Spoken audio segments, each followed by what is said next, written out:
Hello and greetings, and thank you for joining me on this live Q&A session. I'll say what I always do to start out with. If you're here with me live, or even if you're just watching this as a replay, at a later date, you can put in any comments or questions you have wherever you're watching. There's a comment box. If you're on YouTube or Facebook or anything like that, just type your comment, type your question. And if you are here live, I will be able to respond to you in real time. But otherwise, I'll take any such questions and I'll bring them forward to a future session. So that's always a standing truth. You can always reach us that way. Of course, we have email and things like that. But for today, we'll start with, I actually have the question right on my screen here. And that is, it's a very common question we get um, many times, from many patients, for good reason. And the question is, do you recommend homeopathic work during pregnancy? So I'll start by answering that in a relatively general way, which is true at the general level, but then I'll drill down into some more specific considerations and why we think about things a certain way. So the very general answer is yes, it's safe. Homeopathic remedies are non-toxic. There's no there's no allergenic triggering ingredients. I guess they're what you call hypoallergenic. It doesn't matter if someone has a deathly allergy to peanuts or eggs or whatever. The remedy will never trigger an allergic response, right? So it's non-toxic, as I said. It's perfectly safe. So really, at any age, any health condition, any just general life situation, homeopathic remedies are safe. But more to the heart of this question, um, that doesn't mean you just you throw all caution to the wind. Sometimes in some with some histories, some pregnancy histories, for example, there have been past miscarriages or a series of miscarriages, and the mother may be feeling particularly cautious and sensitive to anything which can potentially disturb the viability of a given pregnancy, right? She doesn't want to rock the boat, as they say, like really kind of slow and cautious and kind of take a really conservative approach like that, and that makes sense.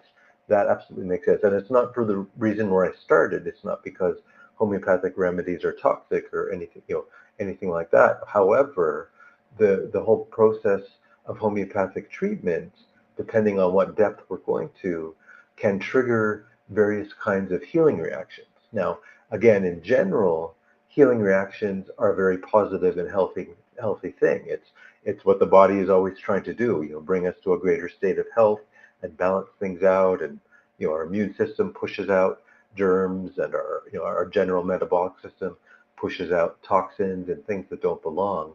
So in general, the homeopathic healing reaction, as we call it, is a positive thing. But again, if we're in a more sensitive condition, such as I said, with some history of miscarriages that would prefer not to be repeated, then again, we don't necessarily want, even though it's a natural and healthy process, the healing reaction, we don't want to get into something that could potentially provoke a miscarriage. So that's sort of a general consideration, and that's really very much on a case-by-case basis, right? There's no absolute rule that says, yes, you must use homeopathy during pregnancy. No, you cannot.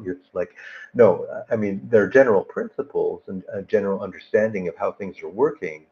But as I say, in certain specific histories, there may be a very wise decision, as I say, to be more conservative and pull back, at a minimum, to pull back from the deeper homeopathic treatments. We can use more kind of gentle supportive remedies. Those are generally not going to be rocking the boat and causing problems, like we're concerned with miscarriage in this question. But to go a little bit deeper, and I think this will shed more light on, I think so far, I hope what I've said more or less makes sense. I'm saying pretty common sense, basic things. But to get a little more specific, a little more detailed into I've sort of alluded to this, what's going on with, deeper homeopathic treatment versus more superficial treatment. There's a clearer way we can explain that and express that, and it really comes down to um, in that, like I'm using this word homeopathy in a relatively generic way, right? We have the law of similars, like here's like, and we have this whole range of remedies, and we can use them in all these situations, but we have to be a little more specific here, and the big distinction to make is, and I'll use a bit of a technical set of words here. I'll explain them, but we like the word homeopathic has the word root pathic right into there, homeopathic, and of course that's a big part of what we do. That's the kind of the well-known part of homeopathy, which treats specific symptom pictures. Somebody has a sore throat, hurts on the left side, or somebody has a tickle in their throat and they're coughing, or somebody has a certain kind of skin rash that gets worse, when they're overheated, or some very specific symptoms, and we match the specific homeopathic remedy, which basically matches that whole symptom picture. So that's the literal, the visible application of this like cures like principle. You have a disease image that looks like this, and you have a remedy image that looks quite the same. So that's a curative remedy, and that's wonderful. And what I said a couple of minutes ago, that at that level of basic support, we're not really rocking the boat too much. We're just kind of addressing a really immediate symptom that's already kind of disturbing this person. So you want to bring the disturbance level down. That's what that homeopathic side works. The other side of the law of similars, which we use quite a lot and quite extensively, but this is where more of the caution might come in pregnancy, um, is rather than homeopathic, we're still under the law of similars, but now we're going to use the word homotonic, homeopathic, homotonic.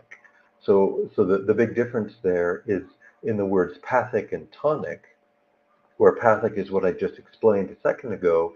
You were dealing with symptom pictures, but in the tonic approach is the much deeper approach, and it definitely can and does rock the boat, so to speak. Now that's in the general order of things. That's a good thing. We're getting at deeper diseases. We're kind of pushing out these great disturbances to someone's life force, which may or may not have any visible symptoms associated with them. Like many of these tonic diseases are actually quite invisible. Somebody goes around thinking, "Oh, I'm healthy. I don't have any symptoms." They kind of have this blindness to what's going on at this deeper tonic disease level. But you send in one of these tonic remedies, homotonic remedies, and yes, it can definitely rock the boat and stir the pot, and all the metaphors that we can use about that. And as I say, ultimately towards a good end, it's creating a deeply healative process, curative and healative. But back to our original question, if it's a more sensitive situation, such as like a miscarriage history, in previous pregnancies, yeah, that deeper tonic level prescribing can certainly be not what somebody wants to do. At least, we use the more gentle supportive remedies and kind of take them through the basic process of pregnancy, things like symptoms of morning sickness and some of these kind of pregnancy discomforts and things like that, treated at the homeopathic level, quite safe and very like virtually no concern basically. But yeah, the part we want to be cautious about, as I'm laying out, is that homotonic treatment, those deeper invisible diseases, largely invisible. And that's, in our case, that gets into a lot of what we treat normally when we treat somebody's trauma timeline. If somebody's had a car accident, a whiplash, emotional shocks and traumas, all the different life events that we go through, these create these invisible tonic diseases, as I'm calling them. Usually invisible. I mean, sometimes, of course, we do suffer, we have certain symptoms or whatever, but most of the time, it's correct to call these invisible diseases. That invisible doesn't mean they're harmless. They're quite the opposite. They're deeply disturbing and quite disrupting some of the most fundamental life functions. But in the context of our question here, we do want to keep that side of treatment potentially much more minimized, say if there's a more sensitive pregnancy situation or concerns or things like that. But in the broader, the general state of treatment and healthcare and all the things we do, yeah, we're generally using both sides, homeopathic, homotonic, but in this particular question, this is where the caution might come up. So I hope that sheds some more light. Of course, if more questions come up, please, as I say, type them into the question box below, or, we could, of course, be reached by our email address. Um, and let me just quickly switch my banner here. So yeah, we do regularly do these live Q&A sessions, and you can also go finding out when the next broadcast will be by going to this website. And likewise, you can put in your questions there. But anyways, one way or another, your question will get to us, and I will bring it forward to a future live stream. So thank you for joining us today, and we will see you all soon.